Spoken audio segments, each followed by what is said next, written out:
बिस्मिल्लाहिर्रहमानिर्रहीम। अस्सलाम वालेकुम नाज़रीन, आज मुझे सूरा अत-तग़ाबुन का ओवरव्यू एक सरसरी जायज़ा पेश करना है। सूरा अत-तग़ाबुन कुरान हकीम की 64 नंबर सूरा है। इसके 2 रुकू हैं, 18 आयात हैं और 5 पैराए हैं और इसके कुल अल्फाज की तादाद 286 है। इसका नाम इसकी आयत नंबर 9 से माखूज़ है। यौमा यजमाउकुम लियौमिल जमए ज़ालिका यौमुत तग़ाबुन। यौम तग़ाबन यौम मैशर है, जिस दिन के लोगों के बाहमी खसारे, एक दूसरे से धोखाधही और फ़रेब अयां हो जाएंगे। एक रवायत यह है कि इसकी पहली 13 आयात जो हैं वो मक्का में नाज़िल हुई और बाकी आयात जो हैं वो मदीना में नाज़िल हुई। लेकिन एक रवायत यह है कि इसकी सारी आयात ही मदीना के दौर में नाज़िल हुई। ये मदनी सूरा है, लेकिन मदीना का जो इब्तदाई दौर था उसमें इस सूरा का नज़ूल हुआ है। इससे पहले सूरा मुनाफ़िकून है। सूरा मुनाफ़िकीन में जो मुनाफ़िकीन थे उनका जो हरकत व सकनात थी और उनका जो रवैया था रसालत मुआब के साथ और मुसलमानों के साथ, उसकी नक्शाकशी की गई थी और कहा गया था कि ऐ मुसलमानों, इन्फ़ाक़ फ़ी सबिलिल्लाह करें इससे पहले कि आपको मौत आ जाए। तो नाज़रीन, फिर इसका जो अमूदी ख्याल है उसमें अल्लाह ताला की सफ़ात बयान की गई हैं कि अल्लाह ताला की ज़ात जो है वो पूरी कायनात की मालिक है और वो कादिर मुतलक है। यानी अल्लाह ताला की ज़ात ने किसी चीज़ को अब्स पैदा नहीं किया बल्कि बरहक पैदा किया है। और कुरान हकीम कहता है कि अफ़ा हसिबतुम अन्नमा खलक़नाकुम अबसन, यानी क्या आप समझते हैं कि हमने आपको बेकार पैदा कर दिया है, बगैर किसी मकसद के पैदा कर दिया है। वा इन्नकुम अलैना ला तुरजाऊन, और आपको क्या दोबारा हमारी तरफ बुलाया नहीं जाएगा।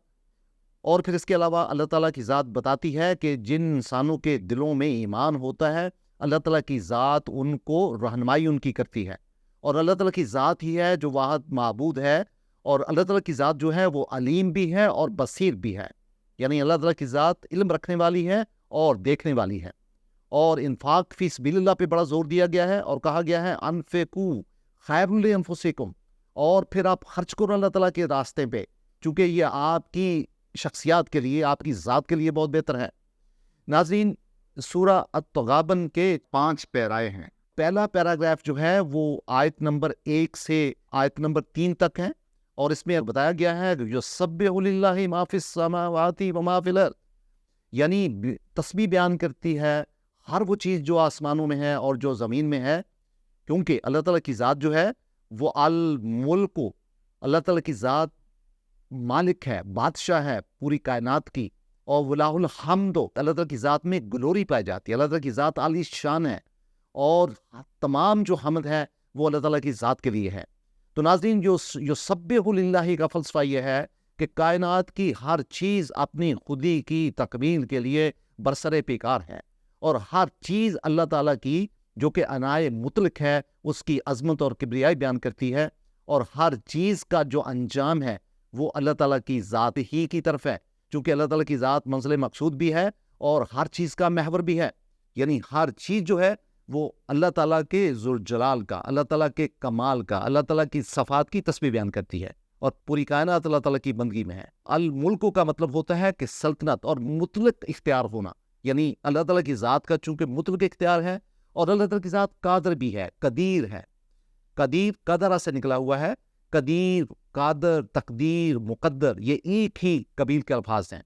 यानी जिसका मतलब है कि अल्लाह ताला की चीज़ हर चीज़ को पैमाने के साथ, पूरी मेजरमेंट के साथ बनाती है, यानी उसकी तख्लीक करती है। एक प्रोपोर्शन, एक तवाज़ुन और तनासब होता है हर चीज़ में। नाज़रीन, फिर कुरान हकीम कहता है कि देखें, अल्लाह ताला की ज़ात वो है हुवल्लज़ी खलक़कुम, अल्लाह ताला की ज़ात वो है जिसने आपको पैदा किया। फ़मिनकुम काफ़िरुन, और फिर आप में से कुछ काफिर हैं, यानी जो कि हक का इनकार करते हैं, अल्लाह ताला की ज़ात का, रसालत मुआब की रसालत का और कुरान हकीम का। और वमिनकुम मोमिन, और आप में ही से ऐसे लोग हैं जो ईमान लाते हैं अल्लाह ताला की ज़ात पे, रसूलों पे और रसालत मुआब पे और कुरान हकीम पे और अलहामी किताबों पे, क्योंकि वल्लाहु बिमा तामलूना बसीर, और यकीनन अल्लाह ताला की ज़ात ही है जो कि बसीर है, यानी वो देखती है हर चीज़ को। तो जो शख्स भी अपने नफ्स की नशोनुमा नहीं होने देता वो बुनियादी तौर पे काफिर होता है और वो हक पे नहीं होता, जबकि मोमिन जो है वो अपने नफ्स की नशोनुमा करता है, इसी बुनियाद पे उसको मोमिन कहा जाता है। अल्लाह ताला की ज़ात वो है जिसने आसमानों को और ज़मीन को हक के साथ पैदा किया है और फिर इंतहाई इनोवेशन के साथ सव्वरकुम फाहसना सुवरकुम, यानी बहुत इनोवेशन के साथ, यूनिक तरीके से, बेनज़ीर तरीके से इंसानों को माँ के पेट से पैदा किया, यानी उनकी सूरत बनाई बहुत आला तरीके, फाहसना आसन तरीके से, और सुवरकुम, और फिर उनकी शख्सियत में एक तवाज़ुन और तनासब रखा। गोया कि जो सिमेट्री है उसकी तरफ इशारा है, क्योंकि ब्यूटी लाइज इन सिमेट्री। वा अलैहिल मसीर, मसीर का मतलब है कि जब हर चीज़ अपनी अपनी रिटर्न में, यानी जिसका अंजाम जो है वो अल्लाह ताला की ज़ात की तरफ होगा। गोया कि अल्लाह ताला की ज़ात के पास ही एक्सक्लूसिव प्रेरोगेटिव होगा जब हर चीज़ अल्लाह ताला की ज़ात की तरफ लौटेगी। नाज़रीन, जो पैराग्राफ नंबर 2 है वो आयत नंबर 4 से आयत नंबर 8 तक है। इसमें अल्लाह ताला का अलीम और बसीर होना, गनी होना और रोज़े जज़ा और सज़ा पे कादिर होना पाया जाता है, और कहा जाता है कि अल्लाह ताला की ज़ात यानी आसमानों और ज़मीन का इल्म रखती है, और जो इंसानों के सीनों में होता है, जो तुम कहते हो और जो तुम छुपाते हो, इन सारी चीज़ों से अल्लाह ताला की ज़ात बाखूबी वाक़फ़ है, क्योंकि अल्लाह ताला की ज़ात अलीम है और हर चीज़ पे कादिर है। यानी उसका इल्म जो है वो अर्ज़ी और समावी है, सब चीज़ों पे मुहीत है, और कोई शय अल्लाह ताला के दायरा इल्म से बाहर नहीं है। और फिर कुरान हकीम कहता है कि सबक हासिल करो ऐ इंसानों उन कौमों से जिनको हमने तबाह कर दिया। बहुत ही अलम वाला अज़ाब था जो उन्होंने चखा, इस बुनियाद पे कि उनके अमाल जो थे वो ईमान पे नहीं, कुफ्र पे बुनियाद थी उनकी। और फिर कुरान हकीम कहता है कि ये इसलिए हुआ कि जब भी हमारे रसूल उनकी तरफ अपनी आयात और अपने मौजज़ात लेके आते थे तो वो रसूलों को कहते थे कि आप भी तो हमारी तरह बशर हैं, लिहाजा उन्होंने चीज़ों का इनकार किया, यानी उन्होंने अल्लाह ताला के वजूद का इनकार किया, और फिर उन्होंने रसूलों का इनकार किया, और फिर उन्होंने जो अलहामी किताबें उन पे नाज़िल होती थी उनका इनकार किया। वस्तगनल्लाहु, अल्लाह ताला की ज़ात गनी है और हमीद है उनके कुफर से और उनके ऐसी हरकत व सकनात से। अल्लाह ताला की ज़ात बिल्कुल गनी है। जो ज़ालिका है ये इशारा है उस अज़ाब की तरफ जो दुनिया व आखिरत में उनके लिए होगा। और फिर गाफिर बड़ा जोर दे के कहते थे कि ऐसा दिन कोई नहीं होगा जिस तरह में उठाए जाएंगे। गोया कि उनको यौम क़यामा पे कोई यकीन नहीं था, लिहाजा वो पूछते थे रसूलों से कि क्या हम उस दिन उठाए जाएंगे। और ये बद्दू लोग भी रिसालत मौब से यही सवाल करते थे। तो फिर रिसालत मौब को कहा जाता है कि बिल्कुल बिल्कुल हाँ, इनको बताएं कि यकीनन आपको उठाया जाएगा, और यकीनन आपको हर तरह की खबर आपके अमाल के बारे में दी जाएगी। और ये बात अल्लाह ताला की ज़ात पे कोई मुश्किल नहीं है, बल्कि बड़ी आसान है। फ़आमिनु बिल्लाहि व रसूलिही, तो फिर अल्लाह ताला की ज़ात पे आप ईमान लाएं और अल्लाह ताला के रसूल पे ईमान लाएं। व नूर अल्लज़ी अनज़लना, और फिर उस नूर पे जो अल्लाह ताला ने नाज़िल किया है। वल्लाहु बिमा तामलून खबीर, चूँकि अल्लाह ताला की ज़ात जो है वो बाखबर है आपके तमाम अमाल से। नूर से मुराद यहाँ कुरान हकीम है, चूँकि कुरान हकीम भी एक ऐसा नूर है जिससे इंसानों के सारे जुल्मात दूर होते हैं, उनके अंधेरे दूर होते हैं, उनकी बुराइयाँ दूर होती हैं, और वो एनलाइटन्ड होते हैं। तो नाज़रीन, जो तीसरा पैराग्राफ है उसमें यौम तगाबुन का यानी यौम महशर का जिक्र किया जाता है। तो लिहाजा कहा जाता है कि यौम यजमाउकुम लियौमिल जम, कि यकीनन वो दिन होगा जिस दिन आपको इकट्ठा किया जाएगा, यानी आपका इज्तिमा किया जाएगा, और यही दिन होगा ज़ालिका यौमुत तगाबुन। इसको शिकस्त का दिन भी कहा जाता है, हार जीत का दिन भी समझा जाता है, और डिसीट का, एक दूसरे को धोखा देना, गबन करने का दिन भी कहा जाता है। और यकीनन इस दिन चूँकि यौम हिसाब होगा, लिहाजा सारी चीज़ें जो हैं इंसानों की, अच्छे अमाल और बुरे अमाल वाज़े हो जाएंगे। और तगाबुन इसको नाज़रीन इसलिए कहा जाता है कि जो काफिर लोग होंगे, यानी जिनको सज़ा मिलेगी, यकीनन वो लोग ऐसे होंगे जिनको अफसोस होगा अपने अमाल पे, अपनी सज़ा पे उनको सख्त अफसोस होगा, और वो लॉस में होंगे। और ऐसे लोग जो हक के होंगे, यानी इसमें अहले हक और अहले बातिल, अहले ईमान और अहले कुफर, अहले अतात और अहले मासियत, यानी जो मुख्तलिफ ग्रुप्स होंगे लोगों के, उनके दरमियान एक अफसोस होगा। हर तरह के ग्रुप में अफसोस होगा। बुरे जो लोग होंगे, जो यानी अहले कुफर होंगे या अहले मासियत लोग होंगे, वो इसलिए अफसोस में होंगे कि उनको सज़ा होगी। और जो लोग कामयाब होंगे उनको भी कदरे अफसोस होगा, उनको अफसोस होगा कि काश हम और अच्छे काम कर लेते। तो गोया इस बुनियाद पे कि इंसान को वहाँ अफसोस होगा, या एक अफसोस का या लॉस का एहसास होगा, और फिर उनके जो भी उन्होंने गबन किए होंगे एक दूसरे से, उनका हिसाब भी होगा। इस बुनियाद पे इसको यौम तगाबुन कहा जाता है। फिर कुरान हकीम कहता है कि वो लोग जिन्होंने कुफर किया और उन्होंने झूठ बोला, यानी कज़्ज़ब हुई, यानी नाज़रीन कुफर करना किसी, यानी अल्लाह ताला की ज़ात पे यकीन न करना, रसालत मौब पे यकीन न करना, और फिर कुरान हकीम का इनकार करना, तो ये कुफ्र कहलाता है। और कज़्ज़ब क्या होता है कि जब आप काफिर तो होते ही हैं, लेकिन आप हक को डिस्टॉर्ट करते हैं, یعنی اس کی غلط شکل پیش کرتے ہیں تو اس کو کذابہ بولتے ہیں۔ تو لہٰذا ایسے لوگ جو کافر ہوں گے اور جو کاذب ہوں گے ان کا جو انجام ہوگا وہ جہنم ہوگا، اور جہنم کی ایسی جگہ ہے کہ جہاں وہ ہمیشہ رہیں گے۔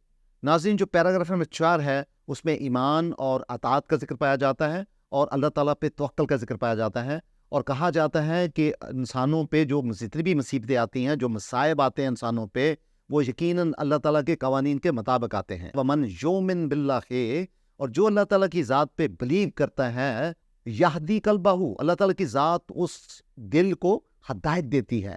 واللہ بکل شیء علیم، اور اللہ تعالیٰ کی ذات یقیناً ہر چیز سے واقف ہے، علم والی ہے۔ ناظرین، پھر قرآن حکیم کہتے ہیں کہ اطیعوا اللہ واطیعوا الرسول، یعنی پھر آپ اللہ تعالیٰ کی اطاعت میں آئیں اور اللہ تعالیٰ کے رسول کی اطاعت میں آئیں، اور اگر آپ روگردانی کریں گے تو یقیناً جو ہمارے رسولوں کے اوپر صرف بلاغ المبین، ایک واضح بلاغ ہے، یعنی ہمارا رسولوں کا کام آپ کو پیغام دینا ہے۔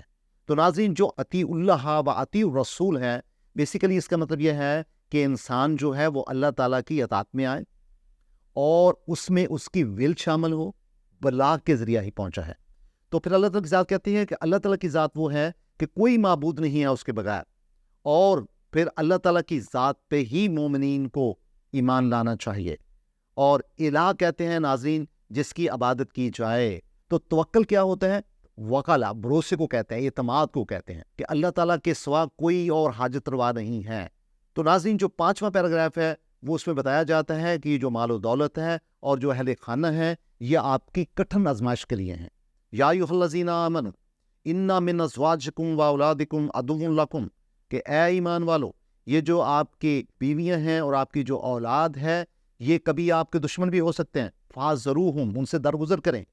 اور اس کا طریقہ کار یہ ہے، قرآن حکیم نے ایک اسٹریٹجی بیان کی ہے، وَإِن تَعْفُوا وَتَصْفَحُوا وَتَغْفِرُوا فَإِنَّ اللَّهَ غَفُورٌ رَحِيمٌ۔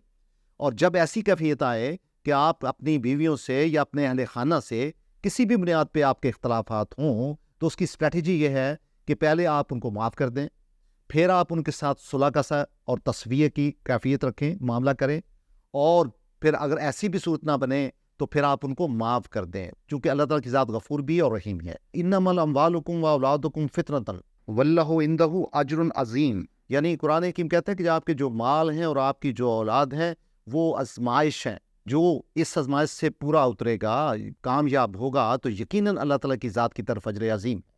تو ناظرین، انفاق فی سبیل اللہ کا ذکر پھر کیا جاتا ہے ان آیات میں، اور کہا جاتا ہے کہ فاتقوا اللہ ما استطعتم، یعنی اللہ تعالیٰ کی شعوری اطاعت میں آئیں جہاں تک آپ سے ہو سکے، اور پھر آپ کیا کریں، واسمعوا، آپ چیزوں کو غور سے سنیں، واطیعوا، اور اطاعت میں آئیں جو ولفل ہونی چاہیے، پیشنیٹ ہونی چاہیے، وانفقوا، کیوں؟ خیر لی انفسکم، کیونکہ یہ آپ کی ذات کے لیے بہت بہتر ہے۔ اور ایک پرنسپل بھی قرآن حکیم نے یہاں بیان کر دیا ہے، وَمَن یوق شح نفسہ، اور جو کوئی بھی اپنے نفس کی حفاظت کرتا ہے، فَأُولَئِکَ هُمُ الْمُفْلِحُونَ، اور وہی وہ ایسے لوگ ہیں جو کہ فلاح پائیں گے۔ تو ناظرین، یہاں پہ جو شح ہے اس کا مطلب ہے کہ اگر آپ اپنے نفس میں بخل کرتے ہیں، حرص کرتے ہیں، تو اس کو شح کہا جاتا ہے۔ آیت نمبر 17 میں قرآن حکیم بتاتا ہے کہ ان تقرضوا اللہ قرضا حسنا، جو قرض حسنہ دیتے ہیں، یعنی جو ڈیزرونگ لوگ ہوتے ہیں ان کی ہیلپ کرتے ہیں۔ قرض حسنہ صرف مالی مدد ہی نہیں ہوتی، قرض حسنہ میں وہ تمام اچھے اعمال ہوتے ہیں، وہ کبھی وقت ہو سکتا ہے، کبھی آپ کی کنٹریبیوشن ہو سکتی ہے، ضروری نہیں مادی ہو، غیر مادی بھی ایسی چیزیں ہیں جو انسانوں کی فلاح کا کام کریں، وہ بھی قرض حسنہ ہے۔ تو جو لوگ قرض حسنہ کرتے ہیں یضاعفہ، تو اللہ تعالیٰ کی ذات اس میں اضافہ کرتی ہے، اور پھر یقیناً اللہ تعالیٰ کی ذات جو ہے وہ مغفرت کرتی ہے آپ لوگوں کی۔ کیوں؟ واللہ شکور حلیم، یعنی اللہ تعالیٰ کی ذات اپنے اطاعت گزار بندے جو ہیں ان کو اجر اور ثواب بھی دیتی ہے، چونکہ وہ حکیم بھی ہے، فیاض بھی ہے، اور اللہ تعالیٰ کی ذات گناہوں سے چشم پوشی بھی کرتی ہے، یہ بھی حلیم کے معنی کے اندر شامل ہے۔ تو ناظرین، جو آخری آیت ہے اس میں عالم الغیب بالشہادۃ العزیز الحکیم، اللہ تعالیٰ کی ذات جو ہے وہ عالم ہے، ہر چیز کو جاننے والی ہے، یعنی ایسی چیز جو نان ویزیبل ہے اس کو بھی، اور ایسی چیز جو ویزیبل ہے، والشہادت یعنی جو ویزیبل ہے اس کو بھی۔ اور اس کی وجہ کیا ہے کہ اللہ تعالیٰ کی ذات عزیز ہے، یعنی غالب ہے، ڈومیننٹ ہے، اور پاورفل ہے، ایکسٹریملی پاورفل ہے، مائٹی ہے، اور حکیم بھی ہے، کیونکہ اللہ تعالیٰ کی ذات اپنے ہر جو سارے کام ہیں ان میں تدبر ہے، حکمت ہے، اور اس میں انسانوں کی فلاح پائی جاتی ہے۔ اور وہ بہت اعلیٰ و عرفہ حکمران بھی ہے۔ تو ناظرین، ہمیں سورہ التغابن دعوت دیتی ہے کہ ہم اس کے 2 رکوع اور 18 آیات کے ساتھ اور 6 پرائے کے ساتھ اس کے صرف اور نحو پہ غور کریں، اس کے مطالب کو سمجھیں، اس کو زبانی یاد کریں۔ بہت خوبصورت پرایہ ہے، بڑا ہی دل ربا قسم کا ردیف قافیہ ہے۔ سورہ التغابن کی آیات کو یاد بھی کریں، ان کو سمجھیں، اپنی زندگیوں پہ اس کا اطلاق کریں اور اپنی نمازوں میں بھی پڑھیں۔ بہت شکریہ ناظرین۔